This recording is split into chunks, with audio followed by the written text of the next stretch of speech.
সান নামের খুবই সাধারণ একটি ছেলে, যে কিনা ছিল অনেক দক্ষ একজন রাঁধুনি। তার রান্নার দক্ষতা এত বেশি ছিল যে সে যা রান্না করত তাই হয়ে উঠত অতুলনীয় স্বাদের, যার কারণে তার ছোট্ট রেস্টুরেন্টে যে একবার খাবার খেতে আসতো সেই তার রান্নার স্বাদ আর কখনোই ভুলত না। তাই সানের জীবনে তার এই রান্না নিয়ে ছিল সমস্ত স্বপ্ন। সে চাইতো বিশ্বের সবচাইতে বড় রান্নার কম্পিটিশনে যেতে, আর সেখানে চ্যাম্পিয়ন হয়ে দেশ সেরা রাঁধুনি হতে। তবে তার এই স্বপ্ন পূরণের পেছনে তার সবচাইতে বড় বাধা ছিল তার জীবনের অতীত। কারণ একসময়ে সানি মূলত ছিল শহরের সবচাইতে বড় মাফিয়া গ্যাংস্টার, যার ভয়ে কাঁপত শহরের সকল মানুষ। কিন্তু বর্তমানে সান তার মেয়ের জন্য একদম ভালো হয়ে গিয়েছিল, আর সে চাইছিল তার পরিবার নিয়ে খুব সুন্দরভাবে সাধারণ মানুষের মতো বাঁচতে। কিন্তু তার জীবনে চলার পথটা এত বেশি কঠিন হয়ে উঠেছিল যে সে প্রতিটি মুহূর্তে তার জীবনের সঙ্গে লড়াই করে চলছিল। তবে শেষ পর্যন্ত কি হয়েছিল? সান কি তার জীবনের সমস্ত বাধা অতিক্রম করে দেশসেরা রাঁধুনি হতে পেরেছিল? সেটাই আমরা দেখব আজকের এই মুভিটির গল্পে। তাহলে চলুন ঘুরে আসা যাক গ্যাংস্টার থেকে রাঁধুনি হওয়ার এক জীবনযুদ্ধের গল্প থেকে। তো গল্পটি শুরু হয় সাউথ কোরিয়ার একটি শহরে, যেখানে আমরা সান নামক একজন ব্যক্তিকে দেখতে পাই। বর্তমানে সান মূলত ছিল সাউথ কোরিয়ার অনেক বড় একটি রেস্টুরেন্টের প্রধান শেফ, আর এখন রান্না করাই ছিল তার জীবনের সবচাইতে বড় একটি প্যাশন। এমনকি সে অনেক দক্ষ একজন রাঁধুনি ছিল, আর যেহেতু তার ভেতরে রান্নার অনেক ভালো দক্ষতা ছিল, তাই সে তার রান্নার মাধ্যমে এখন অনেক দূরে এগিয়ে যেতে চায়। সে চায় ওয়ার্ল্ডের সবচাইতে বড় কুকিং কম্পিটিশনে গিয়ে উইনার হতে। তবে এখন সান যেমন রয়েছে, কয়েক বছর আগেও সানের জীবনটা এমন ছিল না। আসলে সান মূলত ছিল সাউথ কোরিয়ার সবচাইতে বড় একজন গ্যাংস্টার, যার নাম শুনলেই মানুষ ভয়ে কেঁপে উঠত। কারণ সে ছিল অনেক রাগী, শক্তিশালী এবং নিষ্ঠুর স্বভাবের একজন মানুষ। কিন্তু হঠাৎ করেই তার জীবনে এমন কিছু ঘটে যায় যে সান হয়ে যায় কুখ্যাত এক গ্যাংস্টার থেকে সাধারণ একজন রাঁধুনি। এবার আমরা কয়েক বছর আগের ঘটনা দেখতে পাই। একদিন একটি নাইট ক্লাবে সানের সঙ্গে জিওন নামের একটি মেয়ের পরিচয় হয়, আর জিওনের সঙ্গে সানের পরিচয় হওয়ার পর থেকে সান আস্তে আস্তে বদলে যেতে শুরু করে। খুবই অল্প সময়ের মধ্যে তারা দুজনই দুজনকে অনেক ভালোবেসে ফেলে, এমনকি কিছুদিনের মধ্যেই তারা একে অপরকে বিয়ে করে নেয়। এরপর আস্তে আস্তে সান পুরোপুরি তার সংসার জীবনে ঢুকে যায়। সান তখন তার ওয়াইফের সঙ্গে মিলে কিছু সেভিংসের টাকা জমিয়ে একটি রেস্টুরেন্ট ওপেন করে ফেলে। আর কিছুদিন পরেই দেখা যায় তাদের কোলজোরে চলে আসে ফুটফুটে একটি কন্যা সন্তান, যার নাম মিমি। এভাবেই মূলত সানের পুরো জীবনটাই বদলে যায়। সে তার মেয়ে এবং ওয়াইফের জন্য একজন সাধারণ মানুষ হিসেবে বাঁচতে শুরু করে। গ্যাংস্টার থেকে সে হয়ে যায় সাধারণ একজন রাঁধুনি। তো এখানে লক্ষ্য করা যায় যে তাদের রেস্টুরেন্টে প্রতিনিয়ত কালো পোশাক পরা মাফিয়া টাইপের কিছু লোকজন আসে। কিন্তু তারা এখানে শুধুমাত্র খাবারের জন্যই আসে না, বরং তাদের এখানে আসার মূল উদ্দেশ্য ছিল সান। কারণ সান শুধুমাত্র একজন ভয়ানক গ্যাংস্টারই নয়, বরং সে এই শহরের সবচাইতে প্রভাবশালী মাফিয়ার ছেলে। তবে সে ইচ্ছে করেই তার এই পরিচয় গোপন রাখে, যাতে করে সাধারণ কাস্টমাররা তাকে ভয় না পায়। এদিকে সানের বাবা এত বড় প্রভাবশালী মাফিয়া ছিল যে পুরো দেশের অনেক বিখ্যাত মাফিয়ারা তার হাতে ছিল। আর সানের বাবার নাম ছিল ডন লিন। আর ডনের মূলত 3টি ছেলে ছিল, যাদের মধ্যে সান ছিল তার দ্বিতীয় সন্তান। আর তার সবচাইতে বড় ছেলের নাম হলো পানহো। পানহো মূলত তার বাবার মতোই ভীষণ রাগী ও নিষ্ঠুর স্বভাবের ছিল। মাফিয়া ওয়ার্ল্ডে তার নিকনেম ছিল গ্যাসম্যান, কারণ সে বেশিরভাগ সময় নিজের অস্ত্র হিসেবে গ্যাস বক্স ব্যবহার করত। আর তার নাম শুনলেই শত্রুরা আতঙ্কে কেঁপে উঠত, কারণ তার মানুষের উপর টর্চার করার পদ্ধতিগুলো ছিল অনেক বেশি ভয়ানক। অন্যদিকে ডনের তৃতীয় ছেলের নাম ছিল পিউ। সেও কম ভয়ঙ্কর ছিল না। তার থিন বডির জন্য সে খুব নিখুঁতভাবে মুভমেন্ট করতে পারত, আর এর জন্য সে অন্যদের তুলনায় অনেক ভালো ফাইট করতে পারত।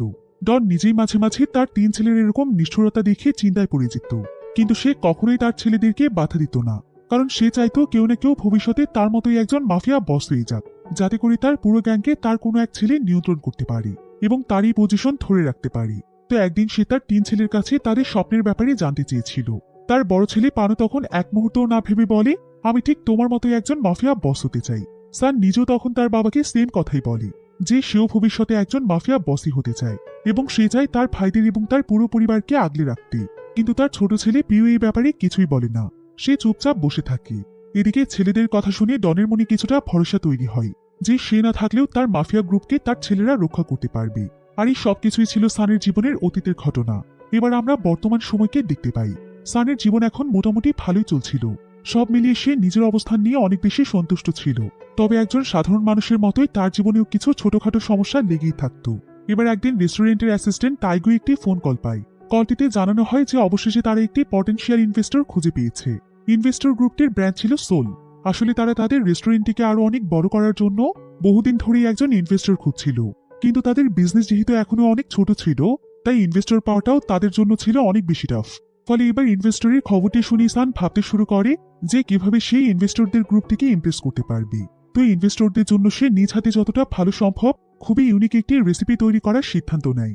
সেই ডিশের সঙ্গে রেস্টুরেন্টে যতগুলো স্পেশাল ডিশ ছিল সেগুলো আস্তে আস্তে সার্ভ করে দেওয়া হয়, যার মধ্যে ব্ল্যাক স্পাইস চিকেন নুডলস ছিল সবচাইতে স্পেশাল।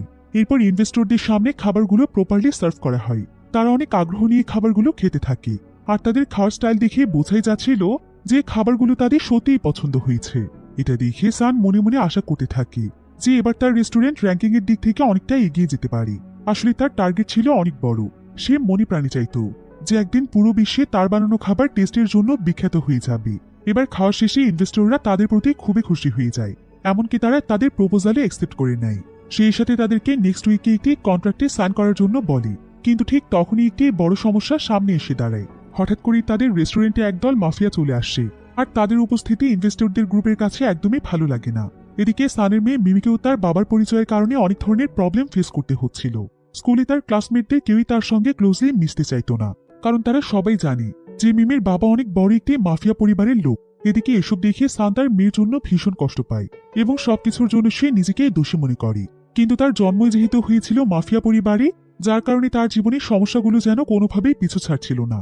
এর মধ্যে আবার সানের বাবা ডন মারাত্মকভাবে অর্থনৈতিক সমস্যায় পড়ে যায়, আর সেই সাথে তাদের মাফিয়া বিজনেসও আগের মতো আর স্মুথলি চলছিল না। আর এই সমস্ত পরিস্থিতি নিয়ে ডন ভীষণ চিন্তায় ছিল। প্রতিনিয়ত তাকে ঋণ শোধ করার জন্য স্ট্রাগল করতে হচ্ছিল। আর এই সবকিছু নিয়ে সে যখন অনেক ডিপ্রেস ছিল, ঠিক তখনই সান তার কাছে একটি চিঠি নিয়ে আসে। চিঠিটি ছিল মাফিয়া ওয়ার্ল্ড থেকে বের হয়ে যাওয়ার জন্য একটি রেজিগনেশন লেটার। অর্থাৎ সান এখন তার পরিবারের জন্য পুরোপুরিভাবেই মাফিয়া ওয়ার্ল্ড থেকে বের হয়ে যেতে চাইছে। কিন্তু এমন পরিস্থিতিতে সানের এই লেটারটি দেখে ডন আরো বেশি রেগে যায়। সে ভাবতে পারছিল না তার ছেলে তাকে এমন বিপদের সময় ছেড়ে চলে যেতে চাইছে। এতে ডন অনেক মন খারাপ করে সানের কাছে জানতে চায় যে তার এসব করার কারণটা কি।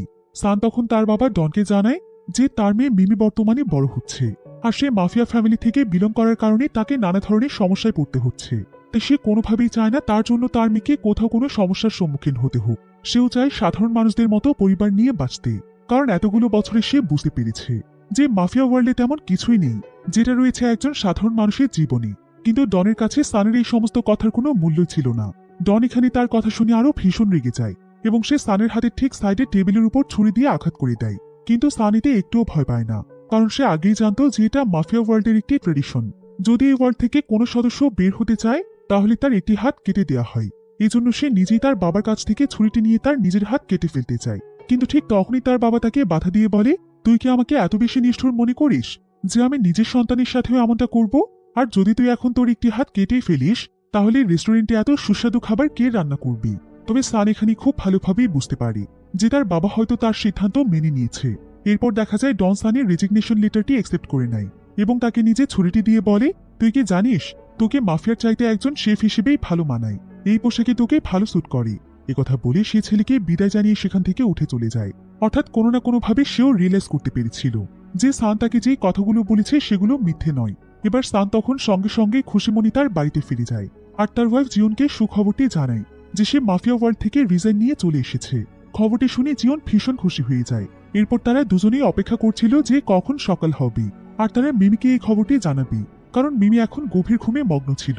কিন্তু ঠিক সেই সময় সানের ফোনে একটি কল আসে।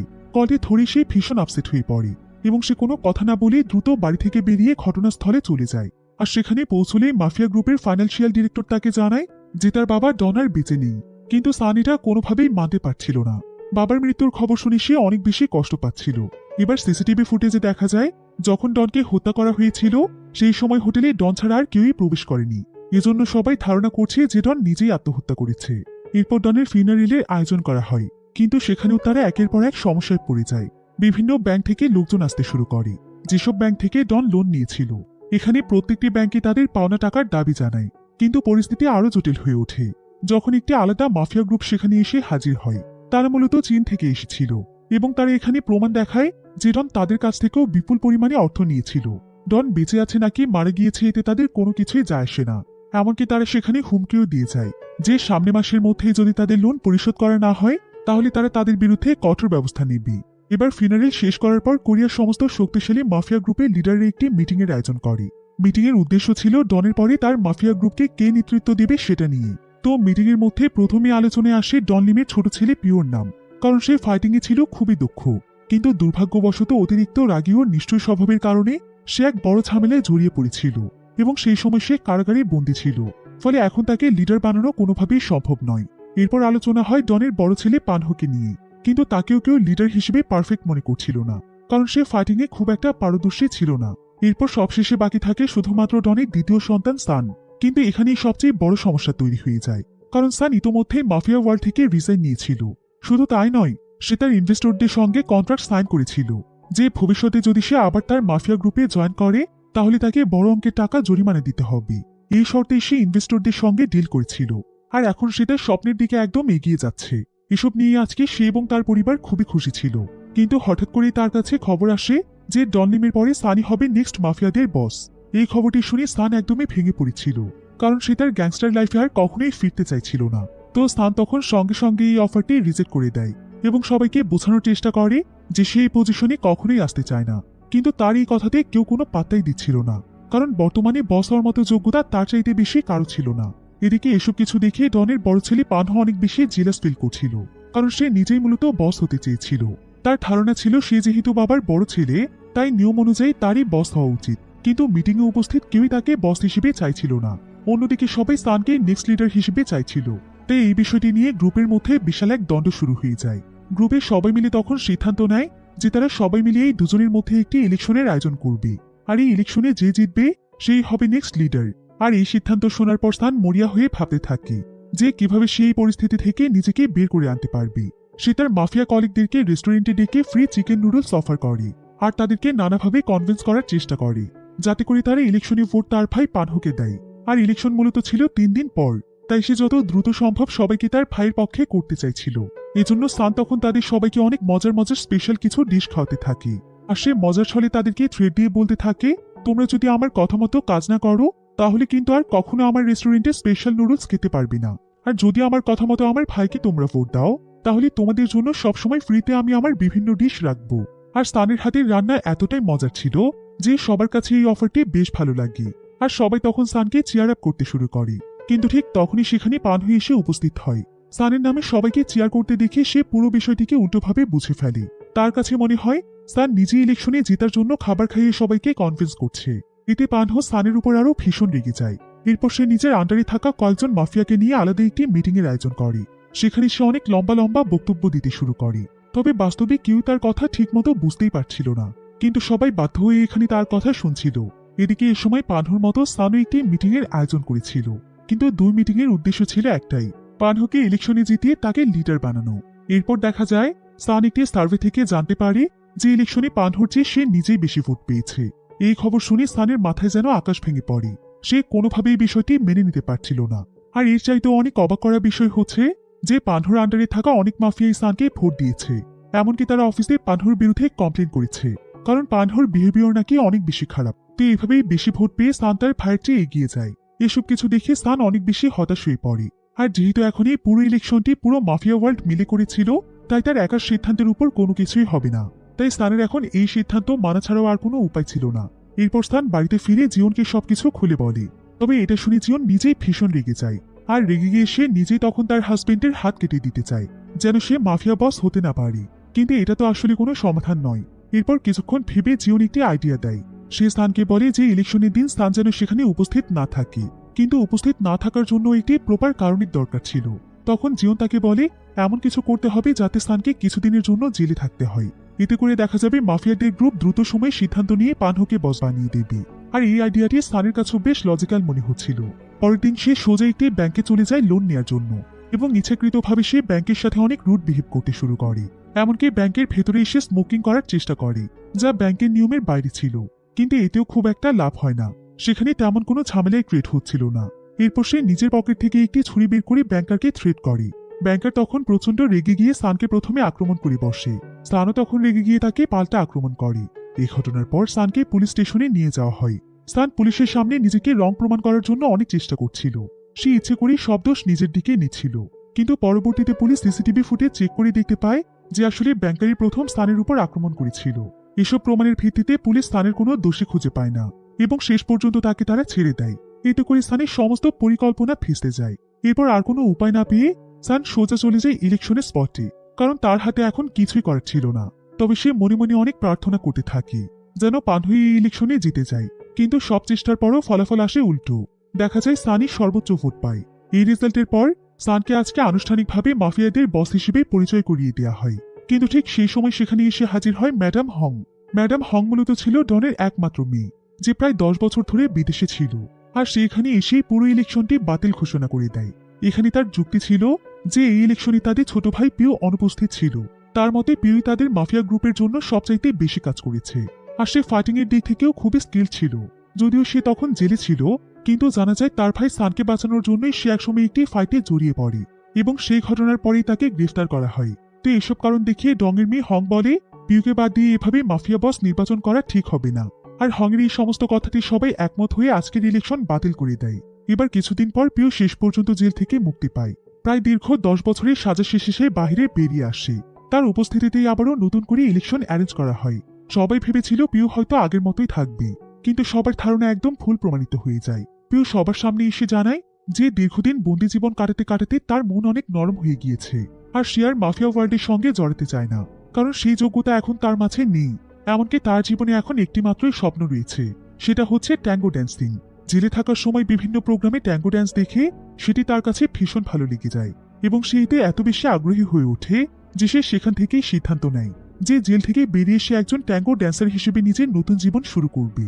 কিন্তু পিউর এই অ্যানাউন্সমেন্ট সানের কাছে একদমই ভালো লাগছিল না, কারণ হং আসার পর সানের কাছে মনে হচ্ছিল যে সে এবার এই যন্ত্রণা থেকে মুক্তি পাবে। কিন্তু এবারও তার সমস্ত স্বপ্ন তছনছ হয়ে যায়, কারণ এবার অ্যানাউন্সমেন্টে পিউ নিজেও সানকে তার বাবার নেক্সট সাকসেসর হিসেবে চাইছিল।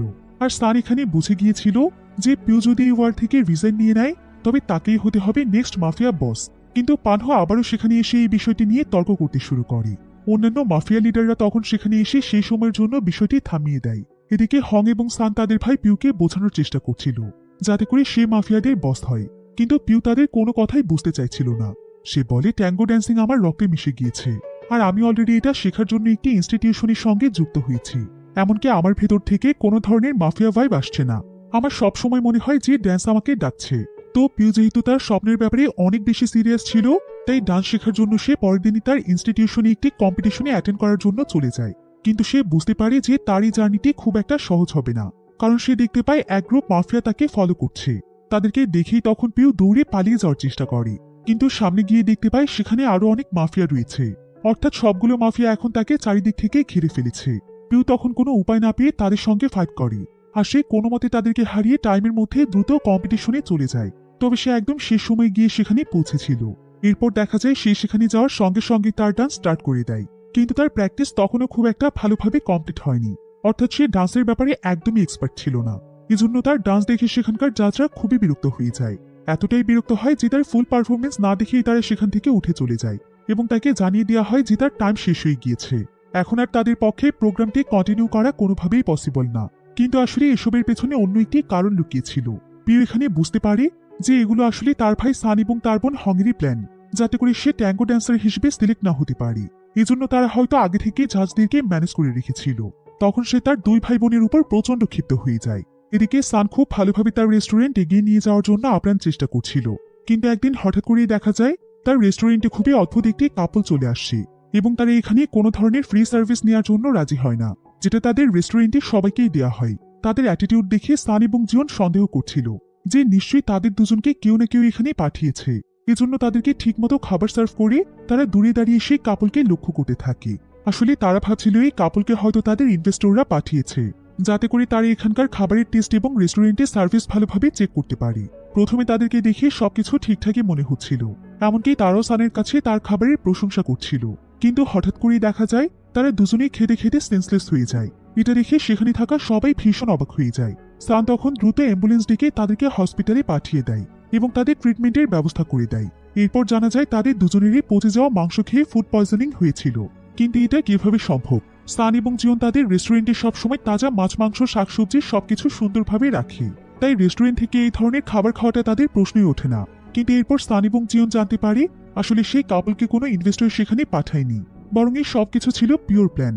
পিও নিজেই সানের রেস্টুরেন্টে এসে তাকে এই সমস্ত কথা বলে, যেগুলো সে করেছে তার রেস্টুরেন্টের বদনাম করার জন্য। কারণ সানের জন্য পিউ তার স্বপ্নের ড্যান্স কম্পিটিশনে চান্স পায়নি, তাই সেও তাকে আজকে তার স্বপ্ন থেকে অনেকটাই পিছিয়ে দিয়েছে, যাতে করে সে বুঝতে পারে যে মানুষের স্বপ্ন ভাঙলে কতটা কষ্ট হয়। কিন্তু পিওর এসব কথা শুনে সান প্রচন্ড রেগে যায়। এমন সময় সেখানে মাফিয়া গ্রুপের ফাইন্যান্সিয়াল অ্যাডভাইজার কিম ইউনসুল তার টিম নিয়ে চলে আসে। সে এখানে প্রচন্ড রেগে ছিল, কারণ সান এবং পিউ দুজনেই তাদের মাফিয়া বস হওয়ার অফার রিজেক্ট করে দিয়েছে। এজন্য আর কোনো উপায় না পেয়ে কিম ইউনসুল তাদের দুজনের জন্য একটি কম্পিটিশনের আয়োজন করেছে। আর কম্পিটিশনের নিয়ম অনুযায়ী সান এবং পিউকে ফাইট করতে হবে। তবে এই ফাইটিং কম্পিটিশনের নিয়ম ছিল একদম ভিন্ন, কারণ এই ফাইটে যে হেরে যাবে সেই মূলত হবে মাফিয়া গ্রুপের বস। তাই সান এবং পিউ দুজনেই অনেক দুশ্চিন্তায় পড়ে যায়। এদিকে এই কম্পিটিশনে পানহরে অ্যাটেন্ড করার অনেক ইচ্ছে করছিল, কিন্তু সিচুয়েশন বুঝতে পেরে সে আর এই ব্যাপারে কিছুই বলে না। পিউ এবং সানও বাধ্য হয়ে সবকিছু মেনে নেয়। এদিকে সেই কাপলটির ফুড পয়জনিং এর ভিডিও ভাইরাল হয়ে যায়। অনেকেই তখন তার রেস্টুরেন্টের এগেইনস্টে কমপ্লেন করতে থাকে এবং ইনভেস্টিগেশনের জন্য তার রেস্টুরেন্ট 3 মাসের জন্য বন্ধ করে দেওয়া হয়। সবকিছু মিলিয়ে সানের জীবন যেন একদম শেষ প্রান্তে এসে দাঁড়িয়ে গিয়েছিল, কারণ যে রেস্টুরেন্টকে ঘিরে তার জীবনের সবচেয়ে বড় স্বপ্ন ছিল সেটাই কিনা এখন বন্ধ হয়ে গিয়েছে। তাই সবকিছু মিলিয়ে সান অনেক বেশি দুশ্চিন্তায় পড়ে যায়। কিন্তু তার এর চাইতেও বড় চিন্তা ছিল যে সে যদি কোনোভাবে এই কম্পিটিশনে হেরে যায় আর তাকে বাধ্য হয়ে মাফিয়া বস হতে হয়, তাহলে তার কন্ট্রাক্ট অনুযায়ী ইনভেস্টরদেরকে একটি বড় অ্যামাউন্টের জরিমানা দিতে হবে। তাই সান কিছুই বুঝে উঠতে পারছিল না যে এখন তার কি করা উচিত। এদিকে নির্দিষ্ট দিনে তাদের কম্পিটিশন শুরু হয়ে যায়। পিউ এবং সান তখন একে অপরের সঙ্গে ফাইট করতে শুরু করে। আর কম্পিটিশনের নিয়ম অনুযায়ী তাদের দুজনের ভেতর দুর্দান্তভাবে ফাইট হচ্ছিল। কিন্তু পিউ যেহেতু ফাইটে অনেক বেশি দক্ষ ছিল, যার কারণে সানের পক্ষে তাকে হারানো প্রায় অসম্ভব ছিল। দেখা যায় এক পর্যায়ে পিউ সানকে মারতে মারতে তার পেট থেকে ব্লিডিং শুরু হয়ে যায়।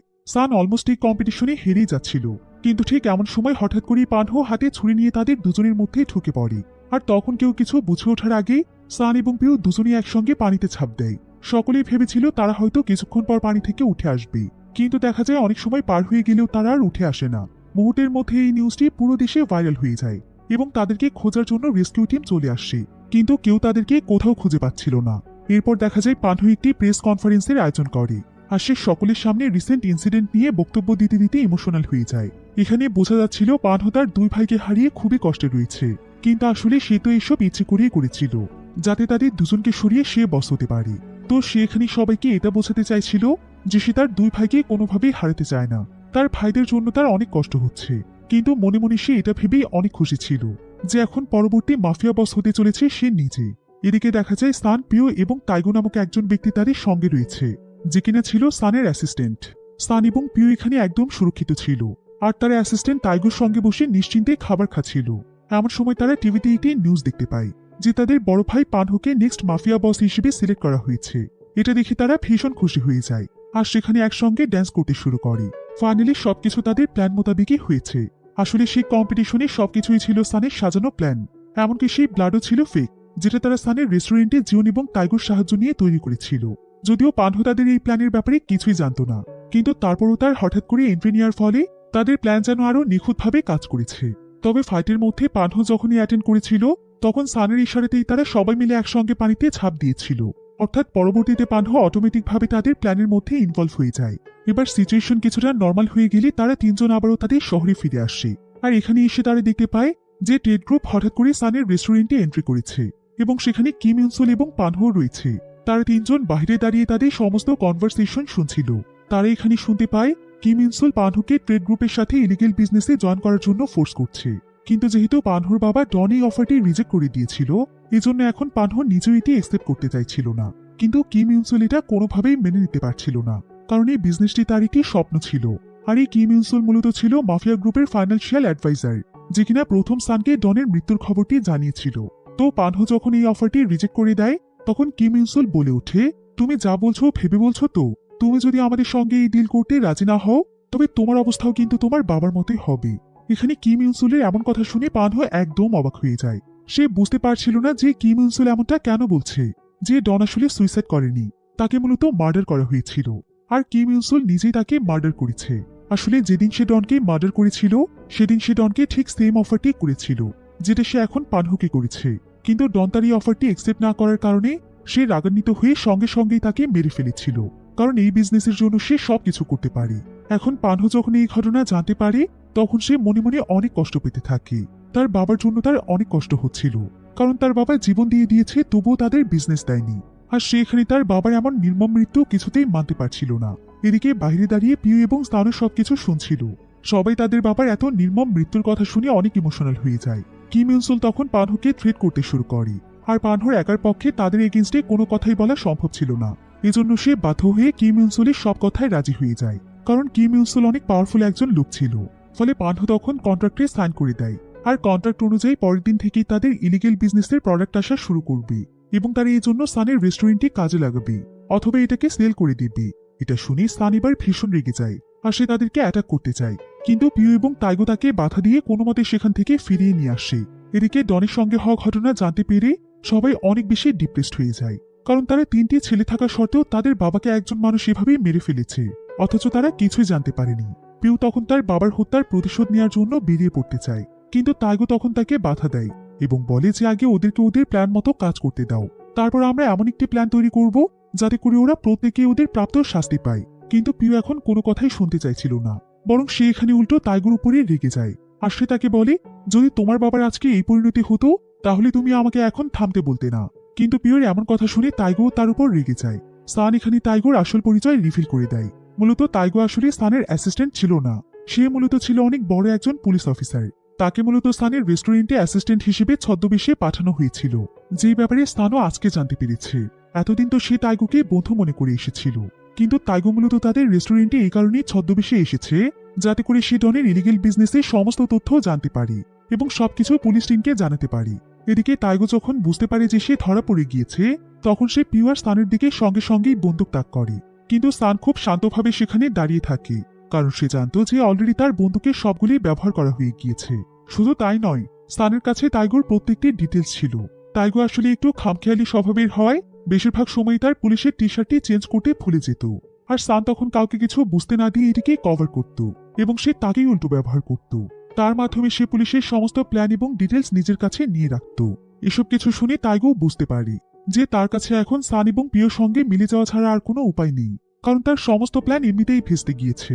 পিউ তখন তার বাবার মৃত্যু এবং বাকি সবকিছুর প্রতিশোধের জন্য তাইগোর কাছে সাহায্য চায়। তাইগো তাদেরকে সাহায্য করার জন্য রাজি হয়ে যায়, কিন্তু এখানে অনেক বড় একটি সমস্যা ছিল, যেটা হলো তাদের কাছে কিম ইনসুলের বিরুদ্ধে পর্যাপ্ত পরিমাণ প্রমাণ ছিল না, তাই তাকে তার প্রাপ্ত শাস্তি দেওয়াটা এতটাও সহজ ছিল না। তবে এমন সময় তাইগো তাদেরকে দেখায় যে তার শার্টের মধ্যে একটি গোপন ক্যামেরা রয়েছে, আর সেটাতে সেদিন রাতে কিম ইনসুলের সমস্ত কনভারসেশন রেকর্ড করা আছে, কারণ তার এই ক্যামেরাটি সবসময় চালু থাকে, আর এই রেকর্ডই হয়তো এখন তাদের কাজে আসতে পারে। তাইগোর এটা নিয়ে অনেক বেশি কনফিডেন্স ছিল যে এভিডেন্সগুলো কিম ইনসুলকে অ্যারেস্ট করার জন্য যথেষ্ট। এজন্য সে পরের দিন তার কমান্ডারের কাছে এই এভিডেন্সগুলো নিয়ে যায়, কিন্তু দেখা যায় এতেও কোনো লাভ হয় না।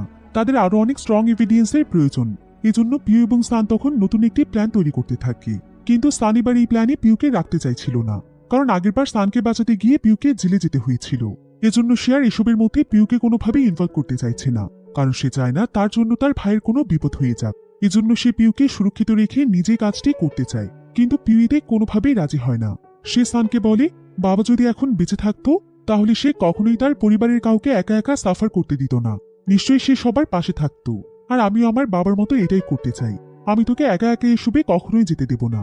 কিন্তু তাই এখানে যে প্ল্যানটি করেছিল সেটা মোটেও কোনো সহজ প্ল্যান ছিল না। প্ল্যান অনুযায়ী সান এবং পিউ সবার চোখ ফাঁকি দিয়ে লুকিয়ে থাকা অনেক রিস্কি ছিল, কিন্তু তাদের আর কিছুই করার ছিল না। তবে তাদের কাজগুলো ইজি করে দেওয়ার জন্য ছিল তাইগো। এরপর তাদের প্ল্যান মোতাবেক কাজ করার আগে সান তার ওয়াইফ জিওনের কাছে পারমিশন নেয়, তবে রিস্ক থাকা সত্ত্বেও জিওন তার হাজবেন্ডকে যেতে দেয়, কারণ সে অনেক আশা করেছিল যে পর থেকে হয়তো তাদের জীবনটা আরো অনেক সুন্দর এবং স্বাভাবিক হয়ে উঠবে। তারা যেই স্বপ্ন দেখেছে সেটা হয়তো সত্যি করতে পারবে। এবার পরের দিন দেখা যায় প্ল্যান অনুযায়ী তাইগো পানহুর গ্রুপের সঙ্গে জয়েন করে এবং জিপিএস এর মাধ্যমে তাদের সমস্ত লোকেশন সান আর পিউকে ইনফর্ম করে দেয়। মূলত তারা সকলেই বিজনেস ডিল করতে ডনের অফিসে যায়, যার ওনার এখন তার বড় ছেলে পানহু। সেখানে টেড গ্রুপের সবাই কিম ইনসুল এবং পানহুর গ্রুপ উপস্থিত ছিল। কিম ইনসুল পানহুকে সব ইলিগেল পাউডার টেস্ট করে দেখার জন্য বলে, কিন্তু সে কিছুতেই এইসব টেস্ট করে দেখতে চাইছিল না। এদিকে দেখা যায় এই সবকিছুই তাইগোর লুকোনো ক্যামেরাতে রেকর্ড হচ্ছিল। পানহু তখন তাইগোকে সেই প্রোডাক্টগুলো টেস্ট করে দেখার জন্য অর্ডার করে, কিন্তু তাইগো এই প্রোডাক্টগুলো টেস্ট করে দেখতে চাইছিল না, কারণ সে এর আগে কখনোই ড্রাগ টেস্ট করে দেখেনি। কিন্তু তাকে তো এখানে যেভাবেই হোক অর্ডার মেনে চলতে হবে, তাই পানহুর অর্ডারে তাকে সেগুলো টেস্ট করতে হয়। সে খুবই হেজিটেশন নিয়ে সেগুলো টেস্ট করে দেখে, কিন্তু এই পাউডারগুলো আসলে কোনো নর্মাল কিছু ছিল না, কারণ পাউডারটি মুখে নেওয়ার সঙ্গে সঙ্গে তাইগোর মাথা ঘুরে ওঠে এবং ধীরে ধীরে সে নিজের প্রতি কন্ট্রোল হারিয়ে ফেলতে শুরু করে। কিন্তু সে তার সর্বোচ্চ চেষ্টা করছিল সে যেন কোনোভাবে সেন্সলেস না হয়ে যায়, এবং গোপনে সে সান এবং পিউকে এই ব্যাপারে ইনফর্ম করে রাখে। এবার কিছুক্ষণ পর সে অদ্ভুত আচরণ করতে শুরু করে এবং সবাইকে থ্রেট দিতে থাকে। যদি আর অল্প কিছু সময় পার হয়ে যেত তাহলে সে তার আচরণ দিয়ে সবাইকে এটা বুঝিয়ে দিত যে আসলে সে কোনো সাধারণ মানুষ নয়, বরং সে হলো একজন পুলিশ অফিসার। কিন্তু তার ব্রেন পুরোপুরি নিয়ন্ত্রণ হারিয়ে ফেলার আগেই একদম পারফেক্ট সময়ে স্থান এবং পিয়ুষ সেখানে চলে আসছে। সেখানে ঢুকে তারা প্রথমে পানহুকে তার পজিশনের জন্য শুভেচ্ছা জানায়। সবাই তাদেরকে দেখে ভীষণ অবাক হয়ে যায়। এদিকে পানহু তার ডাবল ডিজিট আইকিউ দিয়ে ভাবছিল এখন সে কি করে তার দুই ভাইয়ের সঙ্গে ফাইট করবে। এমন সময় সিচুয়েশন খারাপ বুঝতে পেরে কিম ইনসুল সেখানে চুপচাপ দাঁড়িয়ে থাকে। পানহু তখন তার গ্রুপকে অর্ডার করে তার দুই ভাইয়ের উপর হামলা করার জন্য। কিন্তু সান তখন তার হাতে স্পেশাল চিকেন নুডলসের লোভ দেখিয়ে সবাইকে নিজের সাইডে নিয়ে যাওয়ার চেষ্টা করে। সে এখানে সবাইকে প্রশ্ন করে তোমাদের মধ্যে কে কে আমার স্পেশাল চিকেন নুডলস খেতে পছন্দ করো? তোমরা কি সবসময়ের জন্য ফ্রিতে আমার হাতে তৈরি নুডলস খেতে চাও? যদিও সকলেরই সানের এই কথাকে অ্যাপ্রিসিয়েট করতে ইচ্ছে করছিল, কিন্তু তারা ভয়ে এখানে কোনো কিছু না বলে চুপচাপ দাঁড়িয়েছিল। এমন সময় সান ইমোশনাল হয়ে তাদেরকে বলে তোমরা সিদ্ধান্ত নাও আর সবকিছু বিবেচনা করে দেখো যে তোমরা আমার পাশে থাকবে নাকি আমার এগেনস্টে ফাইট করে আমার শত্রু হয়ে যাবে। তোমাদের কি মনে আছে যে আমার রেস্টুরেন্টে আমরা সবাই কত সুন্দর সময় কাটিয়েছিলাম? এমন সময় পানহু আবারও সবাইকে সান এবং পিওর উপর অ্যাটাক করার জন্য অর্ডার করে, কিন্তু সবাই তখন পানহুর অর্ডার অমান্য করে সানের গ্রুপে চলে যায়। কারণ সানের রান্না এত বেশি টেস্টি ছিল যে কেউই তার অফারটি ছাড়তে চাইছিল না। এরপর এদিকে পিউ তার বড় ভাই পানহুকে দেখছিল এবং অন্যদিকে সান আর তার লোকজন কিম ইনসুলের গ্রুপের সঙ্গে ফাইট করছিল। এতে করে সেখানে বিশাল বড় এক লড়াই শুরু হয়ে যায়। তবে মজার বিষয় হচ্ছে যে লড়াই করতে করতে তারা ভুলবশত নিজের গ্রুপের মানুষকেই অ্যাটাক করে ফেলছিল। এদিকে পিউ তখন পানহুকে নিয়ে অন্য একটি রুমে চলে যায় এবং সেখানে তাকে কন্ট্রোল করার চেষ্টা করে। পানহুর উপর সে ভীষণ রেগেছিল, তাই সে পানহুকে একটি শিক্ষা দিতে চাইছিল। কারণ পানহু তার ফ্যামিলির রুলস, ডিগনিটি, এত বছরের আদর্শ এই সবকিছু ভুলে গিয়ে তারপরও পরিবারকে ধোঁকা দিয়ে কিম ইনসুলের সঙ্গে হাত মিলিয়েছে। কিন্তু পানহু এখানে কিছুতেই তার ভুল স্বীকার করতে চাইছিল না। সে মানতেই চাইছিল না যে সে অন্যায় কাজ করেছে। এজন্য পিউ আরো বেশি রেগে যায়।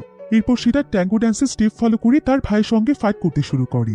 যদিও পানহু এখানে তাকে আটকানোর চেষ্টা করছিল, কিন্তু পিউর শক্তির সাথে সে একদমই পেরে উঠছিল না। অন্যদিকে দেখা যায় কিম ইনসুল ধীরে ধীরে তার বিজনেস আর টাকার প্রতি আরো বেশি লোভী হয়ে উঠছিল। পরিস্থিতি এমন এক পর্যায়ে পৌঁছে যায় যে সে শেষ পর্যন্ত এটা ভাবতে শুরু করে যদি সে ট্রেড গ্রুপের বসকে মেরে ফেলে তার সমস্ত টাকা নিয়ে পালিয়ে যেতে পারে তাহলে সে তো একদম স্বাধীন হয়ে যাবে আর তার কাছে থাকবে অনেক বেশি টাকা। আর বর্তমানে ক্ষমতার আরেক নামই তো হচ্ছে টাকা। তো ক্ষমতা আর টাকার মোহ তাকে একেবারে অন্ধ করে ফেলছিল। কিন্তু যখনই সে তার প্ল্যান অনুযায়ী কাজ করতে যায় ঠিক সেই মুহূর্তে সান তাকে দেখে ফেলে এবং তাকে সেখানেই আটকে দেয়। এখানে দেখা যায় সানের পুরো শরীরে আঘাতের চিহ্ন ছিল, তবুও সে একটুও পিছিয়ে যায় না। কিন্তু ঠিক তখনই টাইগো তার গ্রুপ নিয়ে সানকে সাহায্য করার জন্য সেখানে পৌঁছে যায়। তার টিম চারিদিক থেকে কিম ইনসুলকে ঘিরে ফেলে। এই পরিস্থিতিতে কিম ইনসুল বুঝে যায় যে এবার তার আর পালানোর কোনো রাস্তা নেই, তাই সে এখানে হঠাৎ করে নিজের পুরো আচরণই বদলে ফেলে। সে মুহূর্তের মধ্যে এখানে একদম নরম হয়ে যায় আর সে সবাইকে উদ্দেশ্য করে অনেক ভয়ে ভয়ে তাদের কাছে ক্ষমা চাইতে শুরু করে এবং তাদেরকে বলে আসলে আমি এতদিন যা করেছি সবকিছু ডনের পরিবারের জন্যই করেছি। আমি শুধু চেয়েছিলাম তোমরা ভালো থাকো। এই টাকাগুলো দিয়ে যেন তোমরা তোমাদের বাবার সমস্ত লোন পরিশোধ করতে পারো। বিশ্বাস করো এই বিজনেস আইডিয়াটাও আমি সেই চিন্তা থেকেই শুরু করেছিলাম। দয়া করে তোমরা আমাকে ক্ষমা করে দাও। কথাগুলো সে এত ইমোশনাল ভাবে বলছিল যে মুহূর্তের মধ্যেই পরিস্থিতি একদম শান্ত হয়ে ওঠে। কিন্তু হঠাৎ করে ঠিক এই কথাগুলো বলতে বলতে সে একটি ছুরি বের করে সানের উপর হামলা করে দেয়। তবে সান তো এত সহজে হার মানার মানুষ ছিল না। সে আগে থেকেই নিজের শরীরে প্রোটেকশন নিয়ে রেখেছিল, তাই ছুরির আঘাতে তার তেমন কোনো ক্ষতিই হয় না।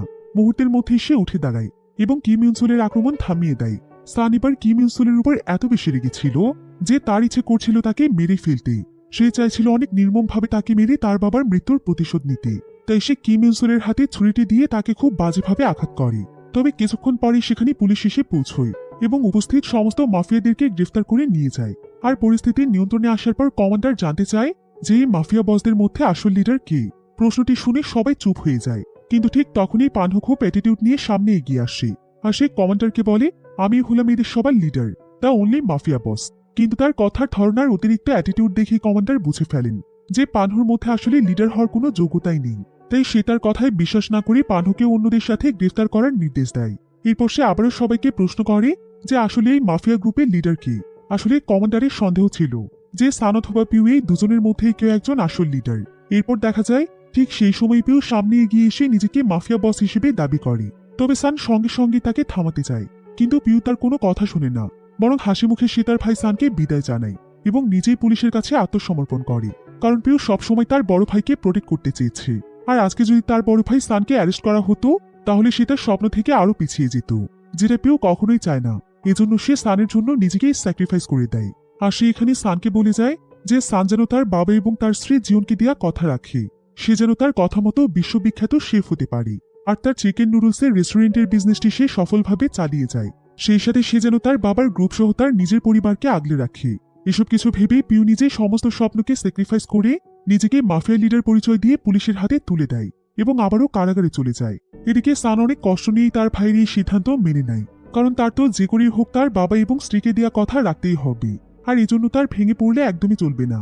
বাড়ি থেকেই সবকিছুর সঙ্গে লড়াই করে আবারও তার জীবনের সবকিছু গুছিয়ে নিতে হবে। এজন্য সেও বাধ্য হয়ে পিওর ডিসিশন মেনে নিয়ে তাকে বিদায় জানায়। তবে সত্যিটা তাদের গ্রুপের সবাই জানত যে আসলে স্থান নিজেই ছিল এই মাফিয়া গ্রুপের প্রকৃত লিডার, কারণ তাকে সবাই লিডার হিসেবে মানত। এবার সবশেষে সবাই তাকে লিডার হিসেবে সম্মান জানায় এবং এরপর থেকে সে এগিয়ে যায় তার স্বপ্নের পথে। আর এমনই একটি সুন্দর এন্ডিং এর মাধ্যমে গল্পটি এখানেই শেষ হয়ে যায়।